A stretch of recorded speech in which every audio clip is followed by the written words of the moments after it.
At Philipsburg Manor in Sleepy Hollow, New York, historic Hudson Valley tells the story of the 23 enslaved men, women, and children who lived and worked on the property in the year 1750. At that time, Philipsburg Manor was a colonial provisioning plantation known for its water-powered grist mill. Enslaved workers and tenant farmers grew wheat and rye, and the grain was processed into flour at the grist mill. Primary documents suggest that the miller was an enslaved man named Caesar. He would have been responsible for grinding as many as 30,000 pounds of flour a week, as well as for maintaining the mill and negotiating with the tenant farmers in Dutch, English, and other languages. The Phillipses sold much of that flour in the Caribbean, where it was used to feed enslaved populations on sugar plantations. It was a lucrative business. In the winter, when the mill pond was frozen and the grist mill could not operate, Caesar and the other enslaved men would be put to work in the Philipsburg bakehouse, baking excess flour into ship's biscuit, a durable cracker eaten by sailors in place of bread. With the construction of a new Beehive oven by baker Chase Harnett, historic Hudson Valley has acquired a powerful new teaching tool. The oven helps us close the circle for visitors and offers a tangible, sensory connection to the legacy of Caesar the Miller and others. The ship's biscuit and bread that will emerge from the Philipsburg Manor oven are powerful evidence of the reach of Northern slavery and the colonial economy it made possible. They are also universal, familiar symbols. History so close at hand you can taste it. Now, let's meet Chase and learn more about Philipsburg Manor's new Beehive oven.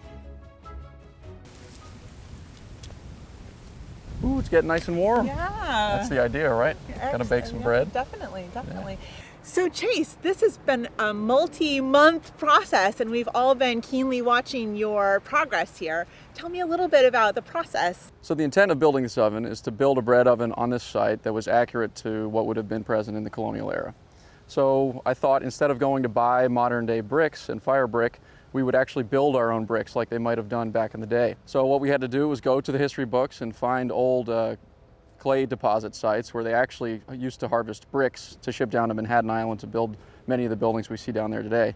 But by finding those sites, I knew that there was going to be a clay deposit there. So the process is you dig clay out of the ground and you find sand, and in this case it was right off the banks of the Hudson River, and you blend it together, just much like you would actually be making bread. So we had to mix that together using our feet. You know, we got some music going and a bunch of tarps and really danced around and got it all blended together. And then we had some nice brick molds that were provided by the Philipsburg Manor site. And I was able to slap that clay into the molds and shape them out onto a piece of plywood and let them sun dry. This is all in an effort to start building the actual building blocks to create the dome of the bread oven. And how much help did you have when you were building this oven? So I have a friend named Ron Braylon. He's a beekeeper across the river, and he's an interesting fella. He was the first to introduce me into clay oven building. So he's really the wisdom behind it all, and I was sort of the muscle and the brawn in it. So he made sure that we were staying on track and that every move was the right move. So the nature of a bread oven is that it needs to absorb and retain heat. So when you build a fire in the bake chamber, it fires for 7 to 8 hours, right? And the mass of those bricks that I made absorbs the heat. And the idea is then you sweep out the hearth, clean it off, and that's your baking surface for the next several hours. How about the size of this oven compared to other ones that you've built? So our oven has a 40-inch diameter hearth. We wanted to create the biggest hearth possible that's manageable to bake in, something that they would have done in the colonial era to produce as much product as they could. In this case, it's something called ship's biscuit or hardtack. They would utilize the grist that comes out of the grist mill and hydrate it with just a little bit of water. It's a pretty low hydration dough. It's very, very basic dough. It's just flour, water, and sometimes salt if they had it on hand. And they would bake it sometimes 3 times to dry it out to the point that it's extremely shelf stable. So the idea with this is that it was basically considered to be a unit of calories, right? And they would give this out to their crew members on working ships or even for people working on land.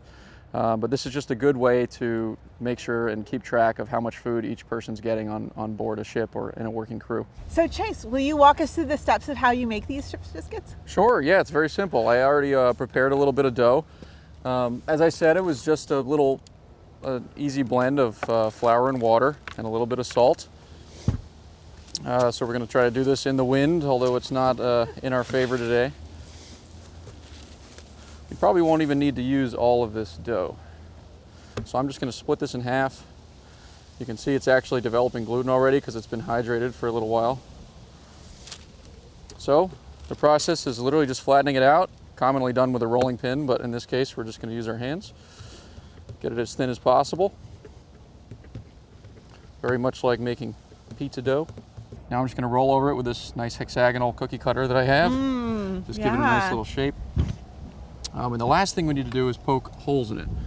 So if you want to just kind of similar to these, just sort of jab it all around. Radiating marks. Exactly. So the idea behind putting the holes in it is that it can steam and release its moisture rather than sort of puffing up like a pita bread. All right, so we're going to slip this in the oven, which we've heated for just a couple hours. Need my glove. Actually, if you want to keep holding that. Sure. So the idea is we're just drying it out. We're not baking it per se. It's sort of a low temp oven, and we want to slide it in onto the nice hot hearth and give it just a few minutes and see where it's at. But we'll check back in about 8 minutes or so and see what we have. So they're just lightly toasted. Smell like fresh bread. Now we could eat them plain like that, or we could throw a little bit of butter and salt on them, and I think butter and salt is usually the way to go about these things. Let's give it a nice, try delicious here. Yeah. Sure. Okay. Cheers. Cheers, yeah. Nice basic bread. It's nice, Be really good with a little bit of beef stew or some nice, split pea soup or something like that. Absolutely. Well, Chase, this has been absolutely an amazing process from start to finish. Thank you so much for all your work on this project. I can't wait to see it, elevate the experience for folks who get to come and visit the site.